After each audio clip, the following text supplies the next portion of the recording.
नैनीताल पहुंचे भारतीय जनता पार्टी के प्रदेश अध्यक्ष व राज्यसभा सांसद महेंद्र भट्ट ने आज रॉयल होटल के सभागार में पत्रकार वार्ता की।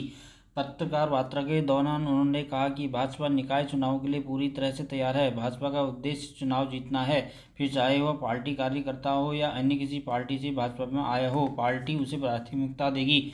महेंद्र भट्ट ने कहा, पहाड़ के संस्थान पहाड़ों में ही रहने चाहिए। किसी भी बड़े संस्थान को चलाने के लिए अधिक यूनिट की आवश्यकता पड़ती है। देश की परिस्थितियों को देखते हुए किसी भी बड़े संस्थान को अपनी यूनिटें खोलने के लिए मना नहीं किया जा सकता। इस पर निर्णय न्यायपालिका को लेना है, यह अपना आंतरिक मामला है। कांग्रेस पर निशाना साधते हुए कांग्रेस की घोषणा पत्र में देश के विभाजन की मानसिकता जुड़ी हुई है। कांग्रेस के सलाहकार सैम पित्रोदा को सार्वजनिक तौर पर माफ़ी मांगनी चाहिए।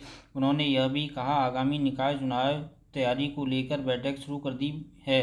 पिछले चुनाव में नगर निगम की 8 में से 6 सीटें बीजेपी के पक्ष में आई थी और इस बार सभी 9 सीटों पर भाजपा प्रत्याशी विजय दर्ज करेंगे।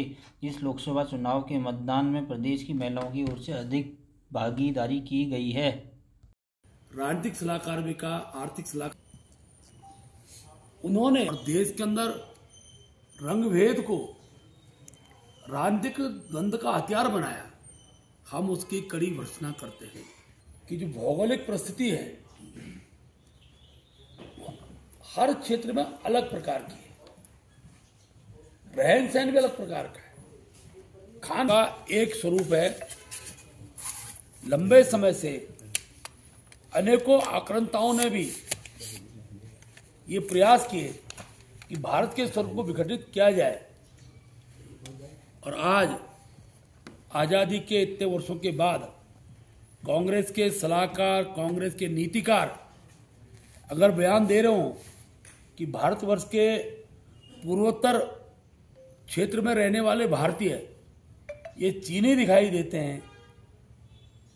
मुख्य सलाहकार, और जिनको राहुल गांधी ने कहा कि मैं उनको आर्थिक सलाहकार भी मानता हूँ, राजनीतिक सलाहकार भी मानता हूँ और सामाजिक विश्लेषक के रूप में मानता हूँ, ऐसे सैम पित्रोदा का जो बयान है उससे कांग्रेस की देश के विभाजनकारी मानसिकता उससे झलकती है। जिस प्रकार से भारतवर्ष के भिन्न भिन्न भूभागों को दूसरे देशों से तुलना करना रंगभेद को प्रोत्साहन करता है, भारत की एकता अखंडता पर प्रश्न खड़ा करता है, और हम लोग इसकी बहुत भर्त्सना करते हैं। और केवल उस सलाहकार को पद मुक्त करना ही इतिश्री नहीं हो सकती है। कांग्रेस के अध्यक्ष को, उनके नेताओं को आम जनता से माफ़ी मांगनी चाहिए, और इस प्रकार के जो बयान आते हैं जिससे देश के अंदर एक अस्थिरता का माहौल खड़ा होता है, उस पर उनको रोक लगानी चाहिए। हाईकोर्ट शिफ्टिंग को लेकर बड़ा सवाल। पहली बात तो हाईकोर्ट शिफ्टिंग का विषय मुझे नहीं लगता कि इस प्रकार का विषय कहीं से निकल रहा है, और अगर किसी संस्थान को किसी विषय में कोई सुझाव सरकार को देते हैं तो उनका अपना विषय हो सकता है। ये सारे विषय चौथा स्तंभ का जो न्यायपालिका का स्तंभ है उसको निर्णय करना है। सरकार उनको जो अपेक्षा सरकार से करेगी सरकार उसको पूर्ति करेगी, लेकिन वकीलों का और जजों का ये अपना आंतरिक मामला है, उस पर उनको निर्णय लेना चाहिए। पार्टी क्या सोच, संस्थान पहाड़ों में रहे, ये पार्टी का शुरू से दृष्टिकोण रहा है, उस दिशा में प्रयास भी किए, लेकिन समय काल परिस्थिति के आधार पर कोई इंस्टीट्यूट बड़ा हो जाता है, उसके जैसे कोई यूनिवर्सिटी उसके कई कैंपस खुल जाते हैं, तो हम किसी कैंपस खोलने को मना नहीं कर सकते ये, क्योंकि समय काल परिस्थिति के अनुसार व्यवस्थाएं बनाना भी सरकार का कर्तव्य रहता है। अगर कल की डेट में एक आवश्यकता रही है, कई राज्यों में 2-2 विधानसभा हैं। आज भी अगर हम कहें तो ग्रीष्मकाल राजधानी गैरसैंण के अंदर है, लेकिन इसका निर्णय भी विधायक ही करेगी ना। विधानसभा के सब दलों के सदस्य आते हैं, वो निर्णय करते हैं।